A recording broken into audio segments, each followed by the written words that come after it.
Hello, my name's Ajay and you're watching The Defining Moment for Creating the Culture of Conscience. Today it's a privilege for us to be joined by Eddie Hartley. Eddie joined the Unification Movement back in 1974 and he is now the local coordinator for the Universal Peace Federation in Bromley, which is in southeast London. He's also the financial director for the Family Federation for World Peace and Unification here in the UK, as well as being a professional qualified German and English translator. He's been married for 29 years and is a proud grandfather. Eddie, thank you for joining us on The Defining Moment. Thank you for having me. Well, today's topic is the real phenomena underlying the theory of reincarnation. Before we get into that, can you please share with us a defining moment from your life? Okay, I think I have many defining moments, Ajay, but I think the main defining moment was when I was 19. Unfortunately, I was at university. I had a detached retina of the left eye. I had to go in a hospital. They do quite a complex operation, and part of that is to stay very still for 10 days in a hospital bed. And during that period, my blood must have been perhaps more thick than normal. I got a rather nasty thing called a pulmonary embolism, which is usually fatal. In fact, I think it was fatal because my heart stopped. And I found myself halfway into the spirit world. I don't know if you've ever seen this kind of tube. There's a tunnel which has been drawn by... I've heard of it many times. Yeah. Yes. It was a classic thing, and a lot of people talk about this. I got halfway down this, but then I got brought back, and a nurse was hammering on my chest and looking very relieved when I woke up. I didn't know what the problem was, but then later on, much later on, the hospital didn't tell me that I'd actually died, that my heart had stopped. But much later on, I found out from a book by a Dr. Moody, who described a typical near-death experience, that it actually had died. And so this changed my way of thinking completely. I think you'll find people who've had near-death experiences, they just don't fear death anymore. Well, it also makes them very curious about life after death. And so that obviously sparked your interest in the whole notion of there being a life after death. Right. And how did you continue to pursue that? Well, actually, I'd started about 16 years old. There was a young man at my school. I'd always been interested in lots of scientific subjects. I had a very curious mind. I liked to study about scientific things. So I approached things in a very scientific way. And this young man introduced me to the subject, lent me a couple of books. I think I devoured them in about 2 days. It was such a fascinating subject. And I just really wanted to know about the spirit world because it's something real. It's there. And from my point of view, if it's there, I want to know about it.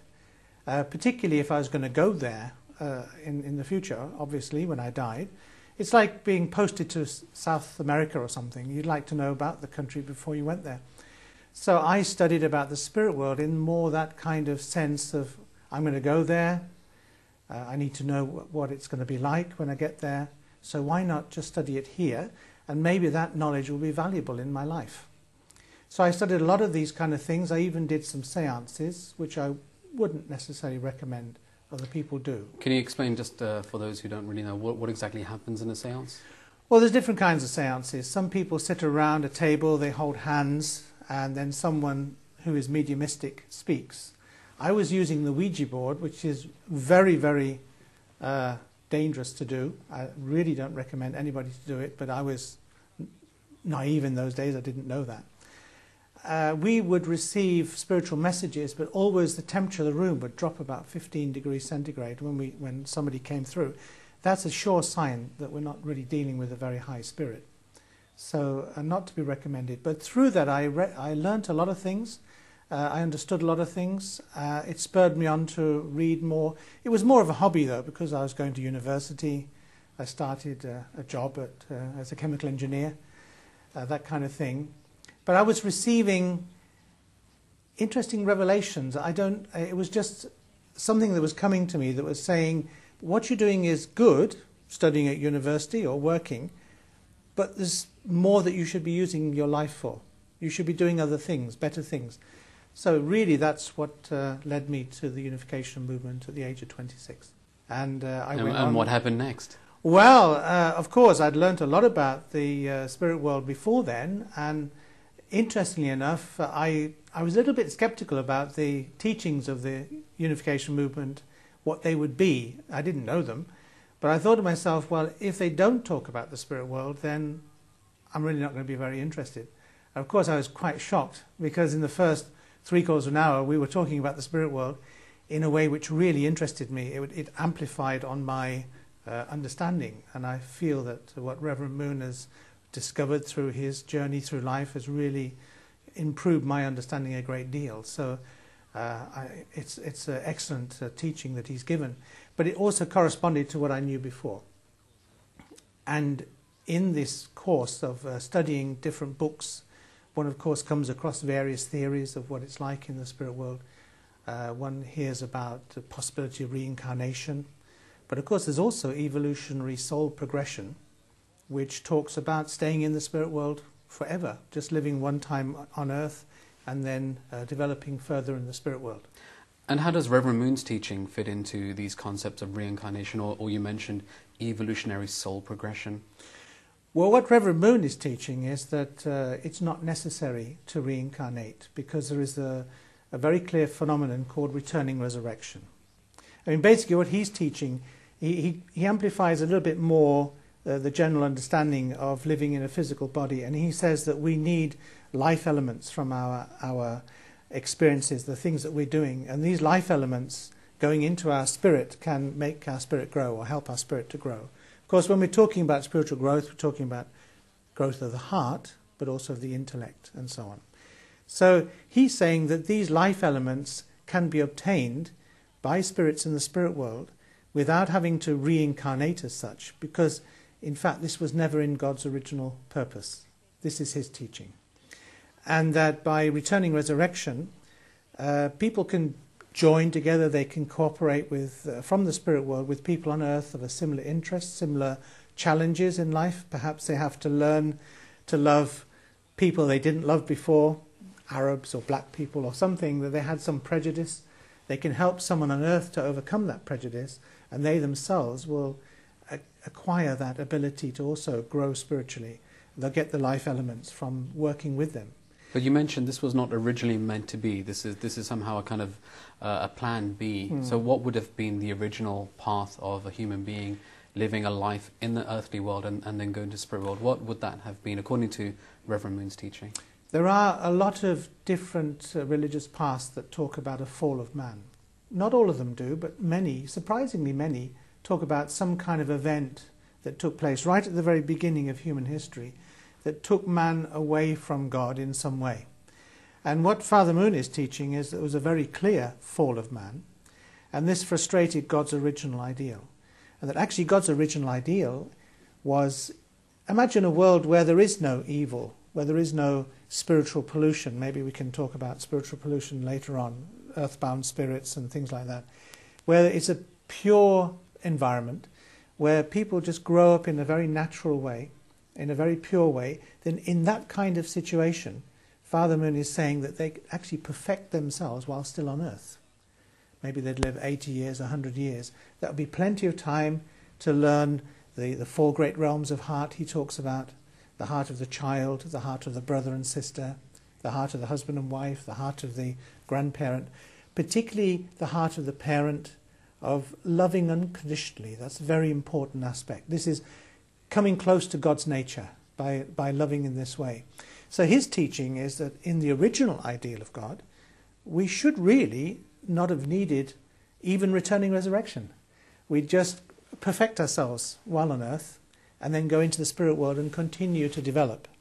But of course what he then says is that because of this coming away of man from God at the very beginning, in fact man fell away from God in that sense, then terrible things happened in human history, and an awful lot of pollution of the spiritual atmosphere around Earth, for example, through earthbound spirits took place. An awful lot of people fell into spiritual ignorance. All of mankind basically became ignorant of God's original ideal.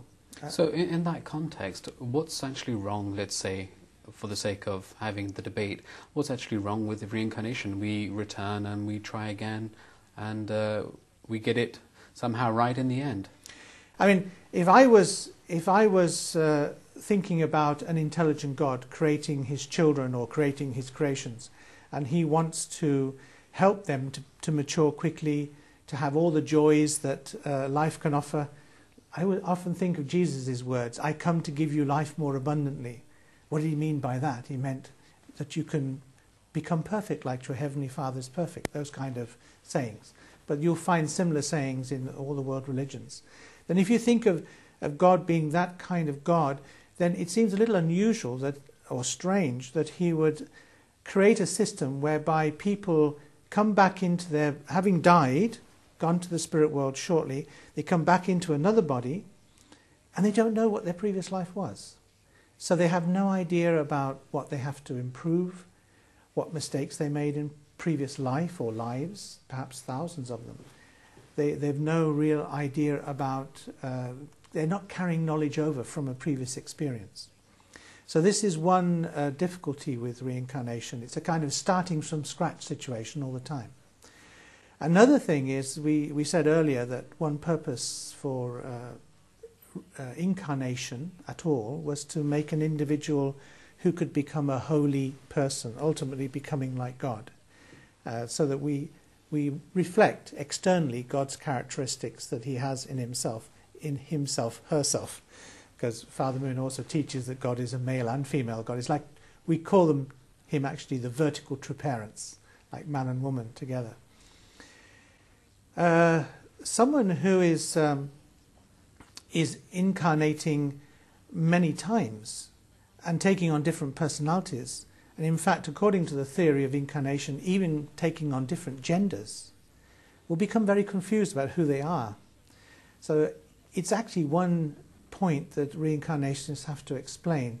How can someone become a perfected individual when they've actually taken on so many different roles? So that's another point which is difficult to understand in the reincarnation theory.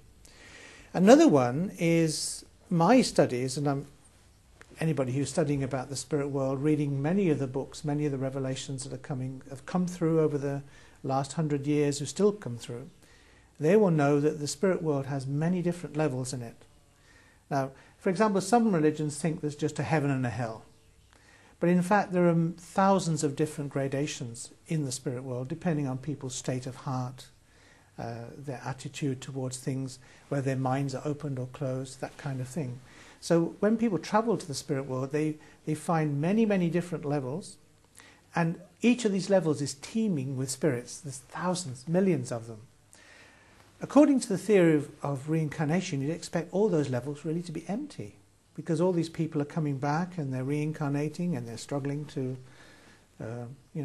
improve their lives, having not really known previous lives. And the only place really that would be full of spirits would be the very, very highest realms, where people have come off the wheel of life, they've finally reached nirvana, and they've gone to the very highest realms. This doesn't reflect the reality of the spirit world. So I'm wondering how that works. And there are many other things. Another point which comes to mind is the problem. I inferred this earlier on, that we have, because of this long history of ignorance, a long history of basically bad behavior, we have to say. If we look around the world, there's some wonderful people in the world, but there's also a few pretty bad ones. And there's a lot of, in a sense, ignorance. It's not people are bad, they just don't know how best to move forward. Now, what happens then is, when people are in a state of ignorance about life after death, for example, they can go into the spirit world, and if they have a very narrow perspective about life, they can get stuck in the astral plane. They become what's called an earthbound spirit. And right here, right next to Earth, there are a lot of people stuck. They don't have a physical body, they're stuck. They don't accept they're dead. They have maybe base desires. They want to drink, they want sex, they want to have a good time. They influence people on Earth. So what you're saying is that depending on our own behavior right now in this earthly physical realm, we will attract likewise those spirit beings, or whatever you want to call them, that they will feel attracted to us because of that connection. That's right. There are very clear spiritual laws. One of them, I think everybody knows, the law of cause and effect, or what goes around comes around. It means if I do good, then good will come back to me. If I do evil, then evil will come back to me eventually.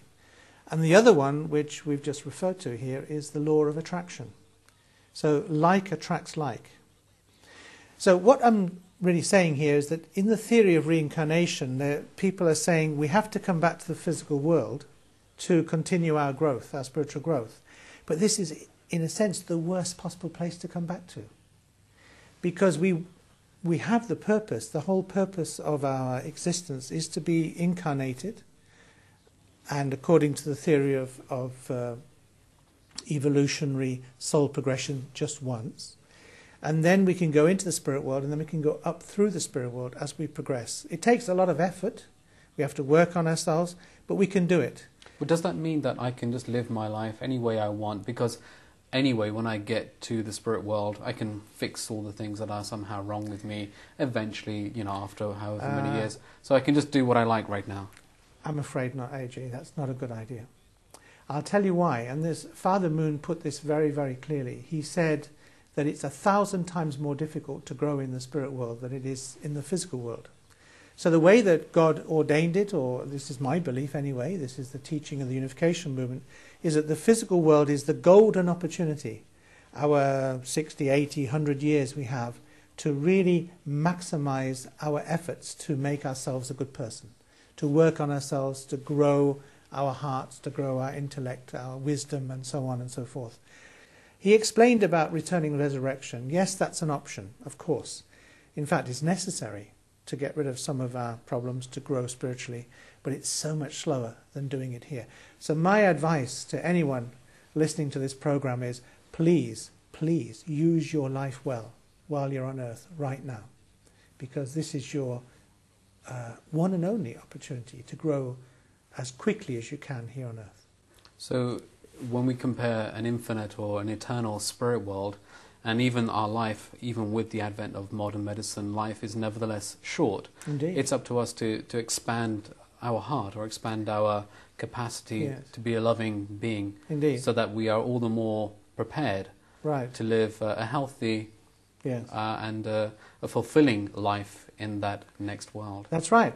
And it's not just a question of, well, I have to do it because God said so, or it's in some book that I should do it. Actually, I think we all know ourselves that if we're in a sad situation in life, we do expect to experience misery. We expect because things get complicated, things just negative happen.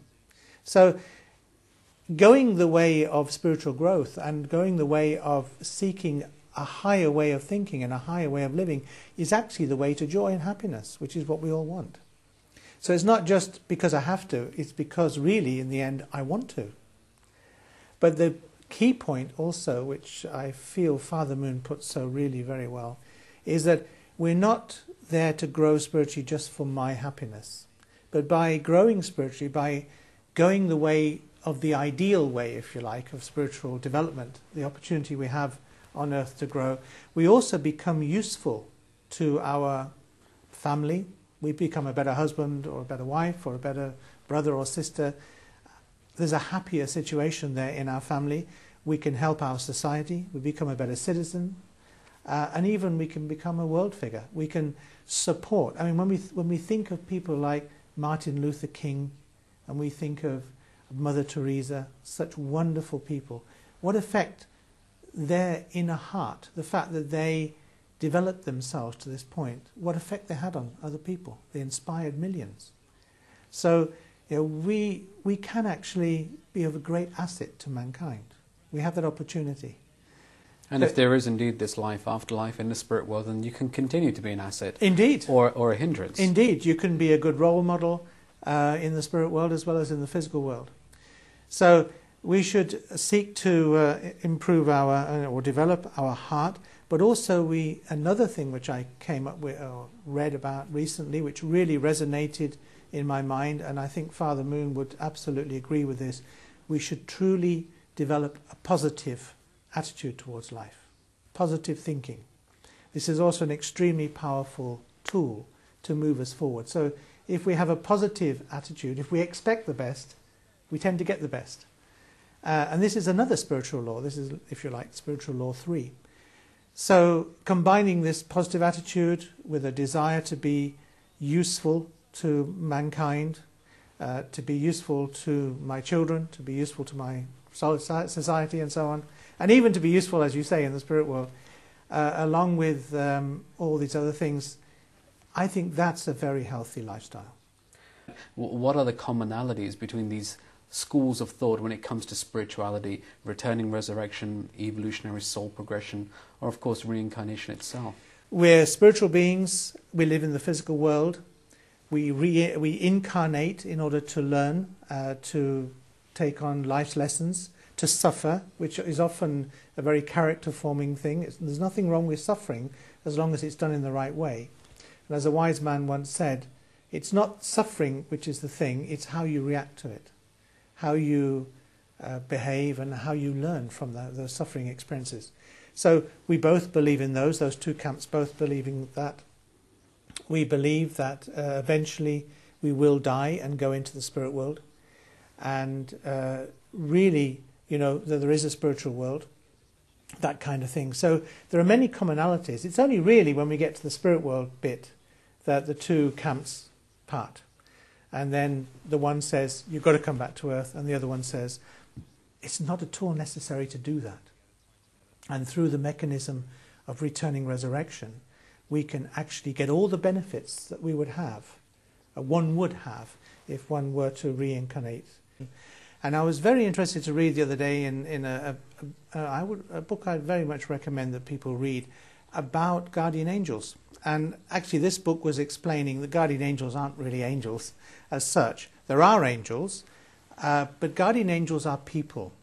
And these people are coming back from the spirit world in exactly the way that this returning resurrection philosophy is explaining.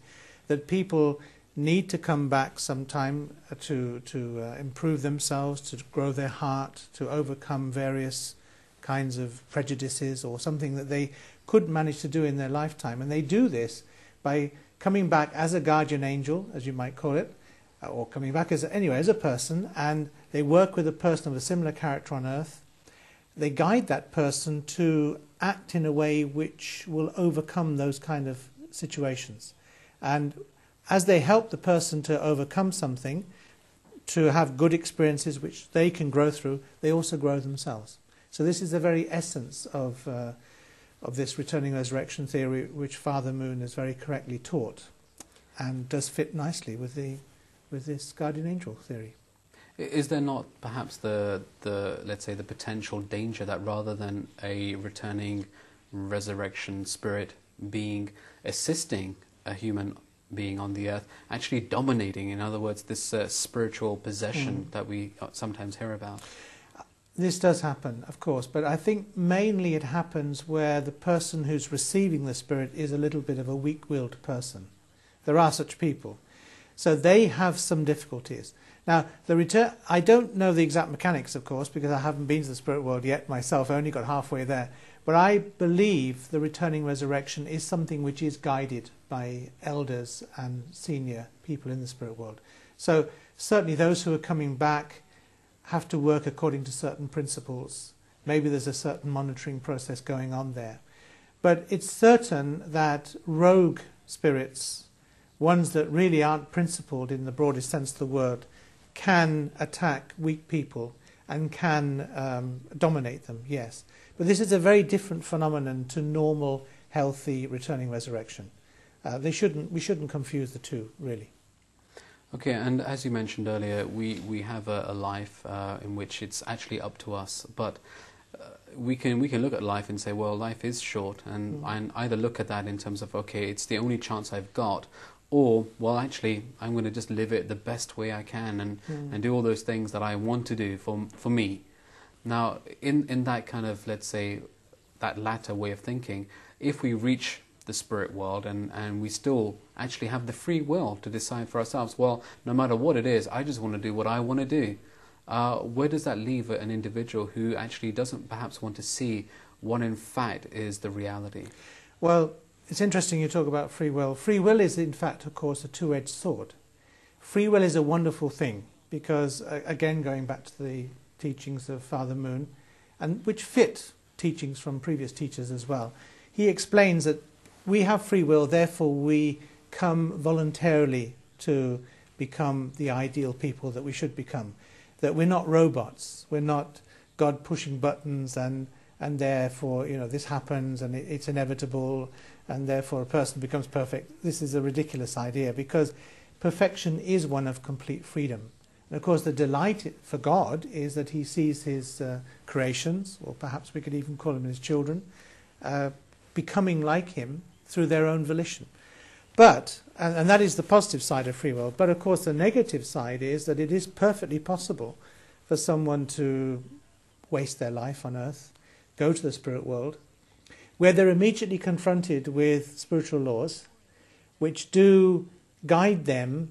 It's not like someone comes along and condemns them.